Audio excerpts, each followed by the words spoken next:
E quem estava com saudades aqui da nossa audiência para dar o seu bom dia é a doutora Carolina Marrone, que agora está conosco novamente. Bom dia, doutora, tudo bem? Bom dia, Tony. Bom dia, Marquinhos. Tudo bem? Bom dia, ouvintes. Estava com saudade. Muita. Ficamos um período eleitoral sem os nossos colunistas por conta das pautas eleitorais, mas agora estamos de volta, né, Carol? Estamos de volta, com certeza. E o que você preparou para essa terça-feira? Bom, estamos em outubro rosa. Eu acho que é importante a gente falar um pouquinho sobre o autocuidado. E a questão, eu acho que a psicologia tem muito a ver com o autocuidado, né? Então, vamos falar um pouquinho sobre isso. O que eu gostaria de trazer para vocês, na verdade, a primeira reflexão as mulheres, elas ainda hoje se ocupam muito mais dos afazeres de casa e dos cuidados com as outras pessoas do que os homens. Né? É uma questão cultural e a gente já falou sobre isso em outros momentos, e isso de certa forma acaba influenciando inclusive nessa questão do autocuidado, porque ao me tornar muito abnegada, ao me dedicar demais ao outro, muitas vezes eu deixo de olhar para mim, deixo de ter tempo para mim, e aí ao não olhar para mim eu posso me descuidar em relação à saúde, né, seja física, seja emocional, né, psicológica, e o que isso traz de consequência, né? Pode trazer um agravamento de algum quadro meu de saúde e, consequentemente, eu não vou estar mais disponível para cuidar do outro.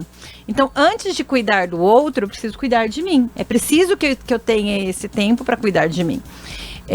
Então, para a gente ter uma mudança social, no sentido de ter mais tempo para cuidar de si, né, é preciso que a gente se conscientize disso, que a gente se coloque em primeiro lugar e entenda que, enquanto mulher, para ter essa possibilidade de cuidar do outro, eu primeiro vou cuidar de mim. E eu vou cuidar do outro até um determinado ponto também. Acho que isso é muito importante, porque senão eu vou somar, eu acabo somando tarefas, acumulando tarefas, né? Porque senão você fala, mas Carol, você vem com mais uma. Além de cuidar do outro, ainda vou cuidar de mim? Não, calma aí. Primeiro eu cuido de mim. E aí eu vou ensinar o outro a cuidar de si. E vou cuidar enquanto esse outro não tiver condições de cuidar de si. E também vou compartilhar essa responsabilidade do cuidado com outras pessoas que são capazes de fazê-lo. Né? Então eu acho que esse é um ponto muito importante. Principalmente a mente, né? Porque mente sã, corpo são. Exatamente. A gente precisa entender o ser humano como um ser integrado, né? Em que o corpo e a mente não são separáveis. Né? A gente não consegue separar. E o que eu percebo muito, uma grande dificuldade que as pessoas têm é de entender a gente nesse contínuo mesmo, né? Nessa continuidade de que se um aspecto meu não está legal, outros aspectos também não estarão. Então, é preciso cuidar do todo. Não adianta eu ir para academia, malhar um monte, ter uma alimentação super saudável, mas não olhar, por exemplo, não ter um tempo para relaxar, não ter técnicas para me regular emocionalmente, não conseguir manejar estresse. Tudo isso é necessário. É preciso reconhecer quando eu estou cansada, é preciso reconhecer que muitas vezes eu estou investindo demais no outro e pouco em mim. E é muito, muito, muito difícil numa sociedade como a nossa, né? Não a nossa de Capivari. A nossa sociedade, eu acho que é ocidental mesmo. Que a gente ainda tem essa ideia da mulher enquanto a responsável pelos cuidados, né, da família. É muito difícil a mulher se permitir se dizer cansada. É muito difícil a mulher permitir se dizer esgotada, sobrecarregada. E precisa disso. Precisa falar, gente, calma aí, eu preciso de um tempo, eu preciso ir ao médico. Calma aí, pessoal. Cuida, né? Cuida um pouquinho aqui, porque agora eu não dou conta. Eu preciso fazer outra coisa. Ou não é, peraí, cuida agora. Não, gente, vamos dividir. Tá pesado. Né? Porque a gente já falou de autocuidado em outros momentos, né? E muitas vezes a gente entende autocuidado como, eu vou fazer massagem, eu vou fazer a unha, eu vou na academia, cortar o cabelo, eu vou na academia. Sim, são formas de autocuidado. Mas não é só isso. Não é só o físico, né? Não é só o físico. É emocional, tem a alma, né? E isso, tem a parte emocional, tem a parte espiritual, né? Então, assim... Social. Social, sim. Então, a gente tem que olhar para o ser humano como multifacetado. E aí eu tenho que olhar para tudo isso e tentar contemplar tudo isso, né? Quando eu peco focando apenas em um aspecto, os outros padecem. Como se diz, às vezes a pessoa, ela... Vamos dar aquele exemplo do mundo virtual, né? Parece que ela tá no mundo todo perfeito. Ela vai à academia, ela vai ao shopping, ela vai à praia, ela viaja para fora do país, ela faz tudo que pode, mas por dentro a situação tá outra, né, Carol? Exatamente. Né? E se parar, essa pessoa que vai ao shopping, vai às compras, vai falar com fulano, vai viajar o tempo todo, se ela parar de fato e for olhar para dentro de si, talvez ela fique incomodada. Né? Então a gente precisa aprender a ter esse tempo para olhar mesmo para si, né? E para cuidar de si. Uma coisa que eu acho que é legal a gente falar também é sobre a questão da esquiva frente ao diagnóstico, né? Então muitas vezes as pessoas deixam de fazer o exame de toque, né? Da mama, o autoexame. Muitas vezes a pessoa deixa de procurar um médico para fazer uma mamografia, para fazer o acompanhamento que precisa, por receio do diagnóstico. Eu já ouvi gente falar assim, se eu não vejo, eu não tenho. Se eu não sei, eu não tenho. Né? E será que é assim mesmo? Hoje em dia o tratamento evoluiu tanto, né? Quanto mais cedo eu descubro, mais chance eu tenho de cura. Né? Então, se a gente tentar encarar esse desafio, que é o diagnóstico, de frente, as nossas chances de sucesso são maiores. Né? E a gente precisa desmistificar a ideia de que um diagnóstico de câncer é uma sentença de morte. Hoje a gente tem inúmeros tratamentos e assim, são tratamentos diversos para diferentes tipos de câncer e a gente não pode mais entender dessa forma. A gente tem até drogas que minimizam os efeitos colaterais dos tratamentos que estão sendo realizados. Né? Vamos tirar da cabeça aquela ideia de que, nossa, não tem tratamento, não tem cura. Tem sim, em muitos casos tem tratamento, em muitos casos tem cura, mas nem sempre o que funciona para um vai funcionar para o outro. A forma como isso vai ser trabalhado é diferente. Quando a gente tem alguém na família, alguém próximo, que recebeu um diagnóstico como esse, é muito importante a gente acolher. E a gente não minimizar o sofrimento da pessoa, né? Porque o primeiro impacto realmente é um impacto de medo, de insegurança. As nossas certezas, quando a gente recebe esse tipo de diagnóstico, elas ficam abaladas. Porque assim, hoje eu tô aqui. Ontem à noite eu fui dormir com a certeza de que hoje de manhã eu viria para cá. Né? Quando a gente recebe um diagnóstico, parece que essas certezas elas não ficam tão certas, né? Porque a gente não sabe. A gente começa um tratamento e a gente fica na expectativa de como o nosso organismo vai reagir àquele tratamento, porque nem todo organismo reage da mesma forma. Né? Então, assim, a família precisa entender essas inseguranças, precisa lidar com isso, precisa entender que a pessoa muitas vezes vai reduzir um pouco o ritmo naquele momento. Posteriormente, ela pode retomar a vida como era, mas a gente tem que dar esse espaço, tem que dar esse tempo. E evitar, né, certos comentários. A gente sempre fala sobre o quanto falar do corpo do outro, falar do outro é ruim. Numa situação como essa é pior ainda. Né? Então, comentários bobinhos, do tipo, não, mas seu cabelo caiu, mas... Tudo bem, ele vai nascer de novo, né? E ele nasce mais forte. Gente, calma aí.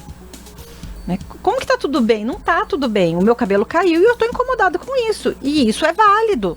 Isso não é pequeno para aquela pessoa que tá vivendo isso. Então, assim, nossa, realmente caiu, né? Que chato. É chato para você isso. Mas vamos lá, vamos lutar. Você tá fazendo um tratamento, né? Em breve vai dar tudo certo. E aí isso vai se recuperar. De preferência que você nem fale do cabelo do outro. Que você dê apoio se a pessoa falar sobre. Mas não você comentar sobre. Né? Você emagreceu, você engordou. A gente se posiciona errado, né? E muitas vezes é com uma boa intenção, sabe? E nem sem intenção mesmo. Né? Nesse sentido de, não, nossa, se engordou, né? Acho que você tá bem. A pessoa tá com retenção de líquido porque tá fazendo tratamento, né? A pessoa não tá se sentindo bem e aí uma outra pessoa vem e fala. Então, como a gente não sabe como o outro vai receber isso e como o outro está lidando com o tratamento, quem tá ao redor, né, precisa tomar esse cuidado de evitar esse tipo de comentário. A gente já fala isso no dia a dia. Imagina numa situação em que a pessoa está se sentindo mais vulnerável. Né, tá precisando mais de amparo do que de avaliação. Porque é isso. Né? Quando eu falo do cabelo, quando eu falo do peso, eu tô falando do quê? Tô fazendo uma avaliação desse indivíduo. Né? Com certeza. E assim, Cá, o diagnóstico precoce é muito importante. Eu posso falar isso com muita certeza, porque há 14 anos atrás, a minha esposa foi diagnosticada com câncer de mama. Passou por todo o tratamento de químio, de radioterapia, cirurgias. Acabou o tratamento. Tomou por 10 anos um comprimido que é uma quimioterapia oral.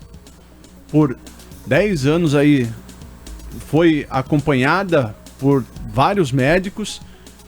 E há 3 anos atrás ela teve alta total da cura do câncer.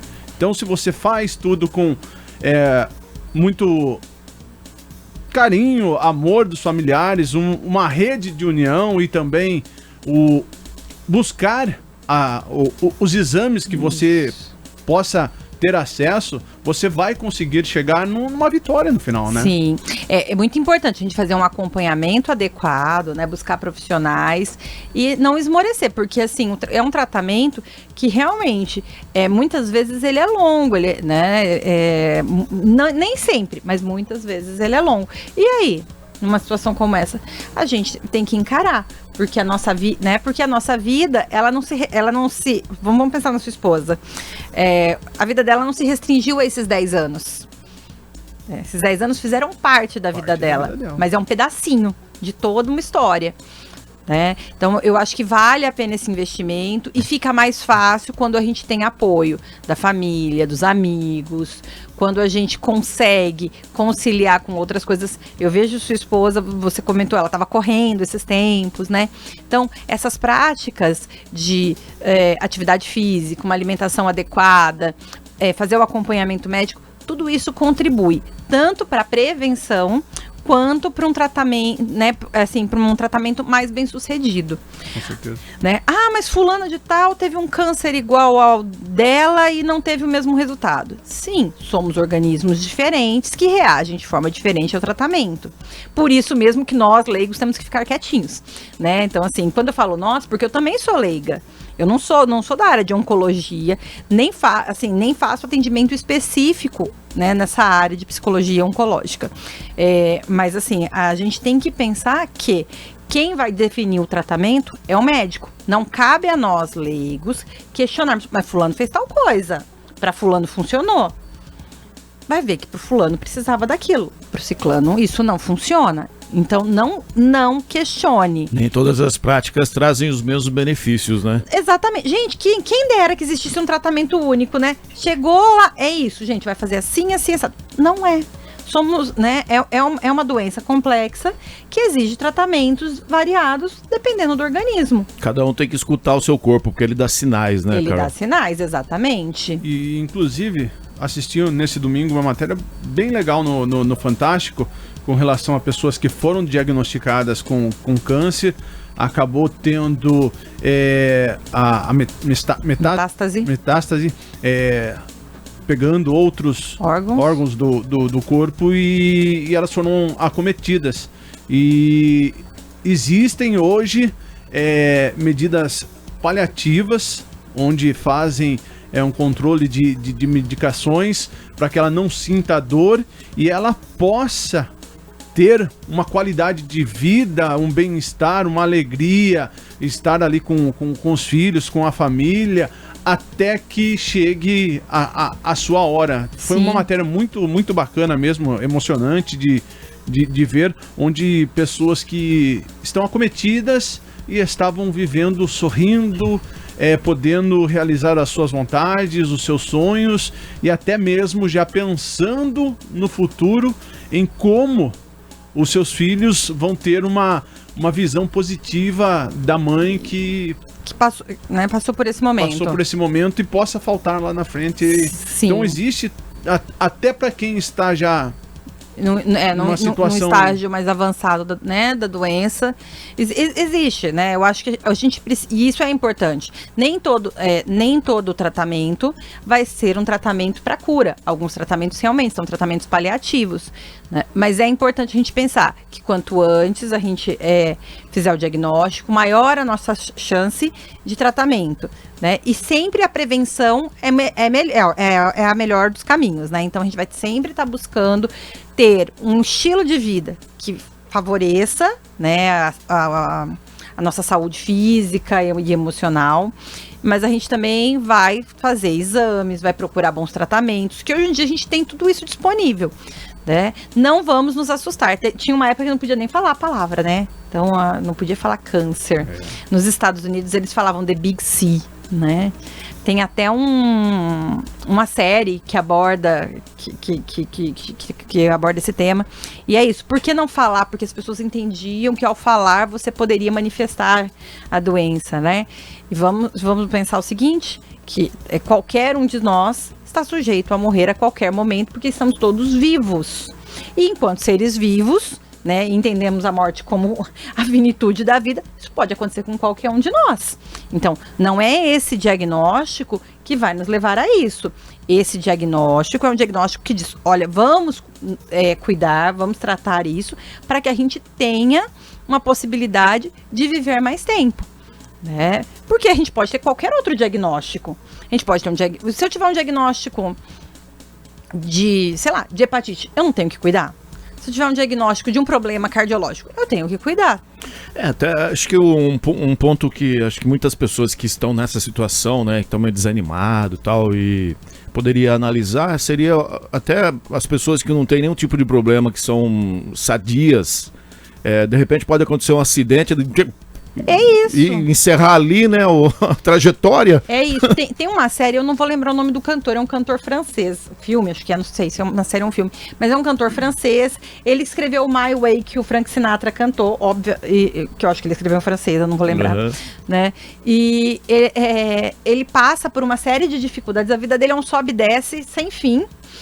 E quando ele tá no melhor momento, quando ele tá se recuperando, quando ele para de beber, quando ele para de fazer as loucuras dele, ele vai apertar uma lâmpada, daquelas lâmpadas de bulbo que a gente tinha antigamente. Ele tá dentro, gente, mas olha a ideia, ele tá dentro da banheira. Incandescente. É uma daquelas lâmpadas incandescentes, ele vai lá apertar, ele tá dentro da banheira, com o pé na água, adivinha? Ai. Né? E assim, é uma coisa, se você parar pra pensar, né, ele teve uma série de possibilidades, uma série de situações em que a probabilidade era maior do que tomando banho num momento ótimo da vida dele. Ele estava se preparando para ir para um show. Né? Uma vacilada, né? Isso. Então, assim, não é minimizar a gravidade da doença, não é dizer que a pessoa que está passando por isso não precisa de cuidados. Não é isso. Mas é dizer que eu acho que é entender que a finitude, ela é uma característica de nós, seres vivos, né? Então, assim, se nós encararmos dessa forma e entendermos que a gente pode buscar um tratamento, que existe uma forma de prevenir essa, né, doença que é o câncer e tantas outras, talvez a gente consiga olhar para isso de uma maneira menos dura, menos, né, com mais entusiasmo. Eu acho que o recado que a gente tem que deixar, Carol, é o seguinte. Você que está nos acompanhando, você que está nos ouvindo, mas minha saúde está ok, minha saúde está jóia, mas quando foi a última vez que você foi ao médico do postinho do seu bairro? Não na Santa Casa, porque na Santa Casa você está buscando urgência e emergência. Quando que você passou lá? Pediu exames de sangue, pediu você, mulher, fazer um exame ginecológico, um exame de toque. Quando você... Porque muitas vezes a pessoa fala assim, mas o SUS demora. Mas se você está fazendo a sua rotina uma vez por ano, a cada 6 meses, a cada 3 meses, dependendo da sua idade, se você buscar o postinho do seu bairro e for fazendo o acompanhamento e tem algo rastreado, né? Isso, você exatamente. tem a possibilidade de chegar Isso. lá e ter todo o respaldo. Então, é preciso criar esse hábito, né? Esse hábito de fazer um acompanhamento para observar como é que tá. As pessoas ainda têm o costume de procurar o médico quando tem um sintoma. E o câncer nem sempre a gente nem sempre vai perceber sintomas, né? Mesmo com o exame do toque de mama, né, do autoexame, nem sempre a gente tem essa sensibilidade para isso. É importante fazer, porque muitas vezes vai salvar sua vida, né? Mas também é importante a gente entender que o profissional, o médico, ele está muito mais capacitado, né, para isso. Então, fazer esse acompanhamento é muito importante. E a gente tem, nosso sistema de saúde, apesar de ser um sistema de saúde que às vezes demora, às vezes falha em alguns pontos, em lugar nenhum do mundo tem um sistema como o nosso. Eu acredito que às vezes essa certa demora, essa certa fila ocorre porque é o pessoal que deixa a saúde meio de lado e só fica ali a hora que tá naquela fila mesmo, onde tem várias pessoas na mesma situação que estão com uma certa urgência, acaba congestionando o sistema. Pode acontecer. Mas eu acho que se tiver um acompanhamento, tudo bonitinho, eu acho que não só o SUS, tem muitas pessoas que têm convênio e reclamam. Ah, eu só gasto, eu só pago, eu não uso. Mas então, né? Então muda isso. Porque até para o plano de saúde, até para o Sistema Único de Saúde, é interessante o tratamento preventivo, né? Então, e assim, o câncer de mama é o câncer que mais mata as mulheres, gente, né? Então, assim, como assim? Como em 2024 a gente ainda se esquiva de fazer um exame? Ah, a mamografia é ruim, é desconfortável. Sim, quanto tempo de desconforto você vai passar? Ah, é porque eu tenho vergonha. Sim, eu entendo perfeitamente isso. Mas assim, às vezes a gente precisa passar por um desconforto, um pequeno desconforto para evitar um desconforto muito maior. Né? Carol, vamos fechamos? Lá? Fechamos, gente. 8h30 já? Vixe Maria, vambora. Aproveitou, hein, o retorno. Hein? Era muita saudade, gente, de verdade. Uma ótima semana então para você, Carol. Para você também.